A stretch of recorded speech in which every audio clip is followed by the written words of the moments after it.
This is the story you've never heard before, and it's a tale that will blow your mind. A single speech that saved an entire civilization from certain destruction. History hides in the nuances, and today's episode unearths one of its most riveting mysteries. Picture this. In the early 5th century, there stood a city brimming with beauty, culture, and unsuspecting citizens just days away from utter ruin. That city was Constantinople, the jewel of the Eastern Roman Empire. Armies of the Huns, led by the seemingly unstoppable and fearsome Attila, were marching toward them, intent on plundering the city and reducing it to rubble. The citizens were in sheer panic. They knew they were no match for Attila's mighty force. They prepared for the worst. Death or enslavement seemed inevitable.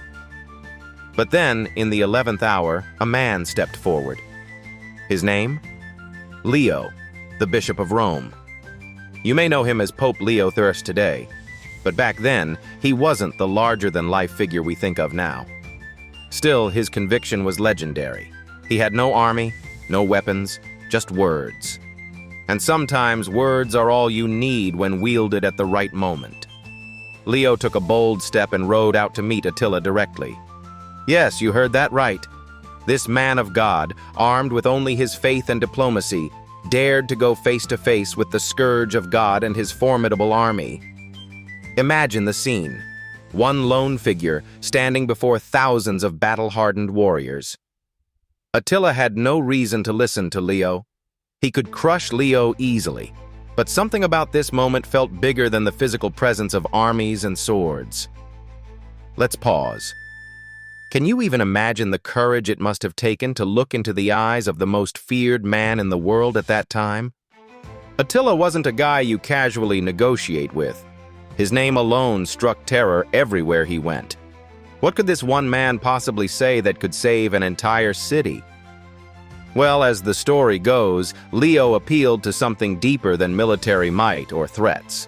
He invoked the moral and spiritual authority of the Roman Empire. But he also went further than simple rationale. Here's where it gets fascinating. According to some accounts, and I say some accounts because history loves a bit of myth intertwined with reality, Leo painted a vivid picture of impending spiritual doom for Attila if he went ahead with his conquest. They say he warned that divine retribution would be swift and merciless. But not just any divine retribution. For Leo, this wasn't about fear alone. He talked about redemption, about how allowing humanity to thrive, even an enemy's humanity, could align a man like Attila with something greater. But let's not forget, Attila wasn't a man known for sentimentality. He had pillaged countless cities before. Why would he stop now? Well, my friends, here's the twist. Legend says that Leo didn't stand alone. By his side, or behind him, towering in unearthly splendor, appeared two celestial figures. Some say they were visions of St. Peter and St. Paul. Others speculate this was more symbolic than literal. But allegedly, these towering figures held swords and stared Attila down as if to say, "Not this city. Not today." We'll never know if this was a psychological trick, divine intervention, or just a moment when Attila hesitated, questioning his decisions. But what we do know is this. Against all odds, it worked. Attila and his army turned back. They did not attack Constantinople. They did not ravage its people. They just left. Historians have debated this encounter for centuries. Was it the speech that convinced Attila to retreat? Did Leo offer material bribes alongside his lofty words? Or did Attila's army face logistical challenges that made a retreat the better option at that moment? The truth probably lies somewhere in the foggy middle of myth, strategy, and spirituality. What's undeniable, though, is this. One man and his words altered the course of history. He saved a city and potentially a civilization from obliteration. The impact of this single event rippled through generations. What would the world look like today if Constantinople had fallen then and there? Different, to say the least.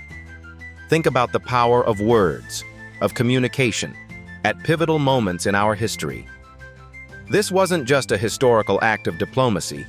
This was surviving an existential crisis with no weapons other than intellect, courage, and faith. It underscores one of the oldest truths about human civilization, that sometimes what people need isn't a war or bloodshed to win, but the right speech delivered at exactly the right time. And isn't that what makes us human? Our ability to articulate, to persuade, to touch each other's hearts, even when standing against impossible odds. So next time someone tells you that words don't matter or that history is boring, tell them this story, a single speech that stood up to the scourge of God himself. Because behind every major moment is an untold tale like this one, where the improbable becomes reality. The story of Leo and Attila reminds us that history is not just a collection of dates and battles. It's moments like these, the forgotten speeches, the acts of courage, sometimes the invisible strings of fate, that truly shape the world we live in. And that, my friends, is why we dive into the chronicles of human history. Because who wouldn't choose a tale of epic bravery and incredible humanity over dusty textbooks? Thank you for taking this journey with me. I'll see you next time as we uncover yet another fascinating story that shaped the course of human history. Until then, stay curious, stay inspired.